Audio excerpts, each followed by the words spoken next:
O Poder Judiciário ele tem a obrigação de auxiliar na concretização daqueles fundamentos, objetivos e princípios que constam da Constituição Federal. E a Constituição trata muito da questão das desigualdades. E como equalizar essas desigualdades? É sobre isso que eu vou falar hoje, através das medidas afirmativas.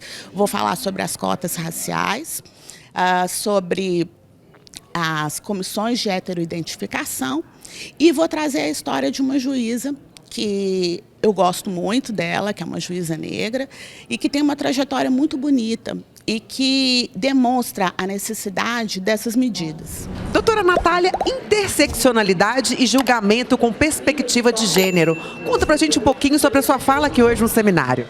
Eu vou falar um pouco sobre a relação que existe entre a interseccionalidade, como que ela está muito entranhada no conteúdo do protocolo que foi publicado pelo CNJ e dá um destaque especial para a importância da interseccionalidade ser considerada nos julgamentos, nos moldes como o protocolo coloca.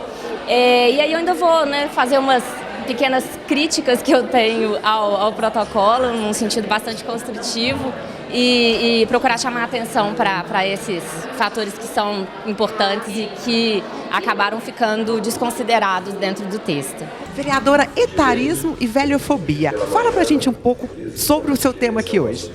Então, eu queria dizer que eu estou muito honrada de participar dessa formação aqui no TRT. Nosso país está envelhecendo rapidamente e o envelhecimento ele é feminino. As mulheres vivem mais do que os homens e as mulheres envelhecem, ficam sobrecarregadas também pelo cuidado e muitas vezes a sociedade enxerga as mulheres velhas com muito preconceito, né? Dizendo que elas não são capazes, não vendo o valor delas, o valor no trabalho, o valor na vida pessoal. Uma sociedade que desrespeita os seus velhos e, sobretudo, as suas velhas. Então, a velhofobia, que não é a mesma coisa que etarismo, porque o etarismo também pode ser contra pessoas jovens. O etarismo é você avaliar o desempenho de uma pessoa, o talento de uma pessoa pela sua idade. Então, o etarismo pensa que pessoas jovens não podem fazer coisas porque estão despreparadas e que pessoas velhas não podem fazer coisas porque já não dão mais conta. E a velhofobia, o nome é autoexplicativo, né? É um preconceito, uma fobia por tudo que é velho, pelas pessoas velhas, pelos cabelos brancos, pelas rugas. Então a gente vai falar um pouco disso, dessa perspectiva de gênero no envelhecimento, trazer um pouco de dados, trazer um pouco de reflexão sobre isso. Eu, como uma mulher que me considero velha, né, tenho 64 anos, compartilhar um pouco das minhas indagações e também de políticas públicas sobre isso. Doutora Manuela, julgamento com perspectiva interseccional de gênero. Fala um pouquinho pra gente sobre a palestra que a senhora vai dar aqui hoje. A proposta é falar com as pessoas, com a magistratura, com servidoras, servidores, sobre o julgamento com perspectiva interseccional de gênero e raça. A interseccionalidade como esses marcadores, como essa definição de marcadores que vai nivelando e trazendo essas opressões entre gênero, entre raça.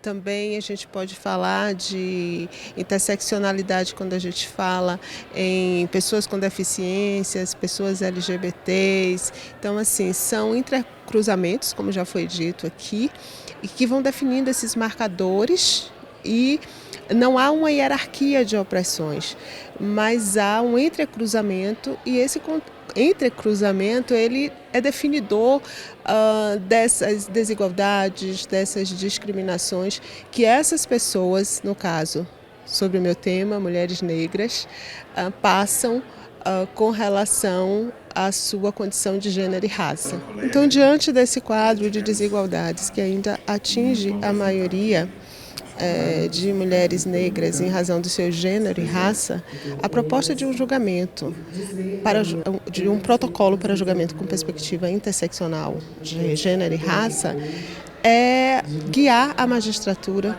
para que concretize essa igualdade substancial, tendo a sensibilidade, esse olhar, como nós falamos, colocar essas lentes interseccionais de gêneros para identificando essas questões, essas desigualdades, possam concretizar a igualdade, possam romper com essa estrutura e, de fato, efetivar o direito, a justiça, fomentando, consequentemente, uma transformação social.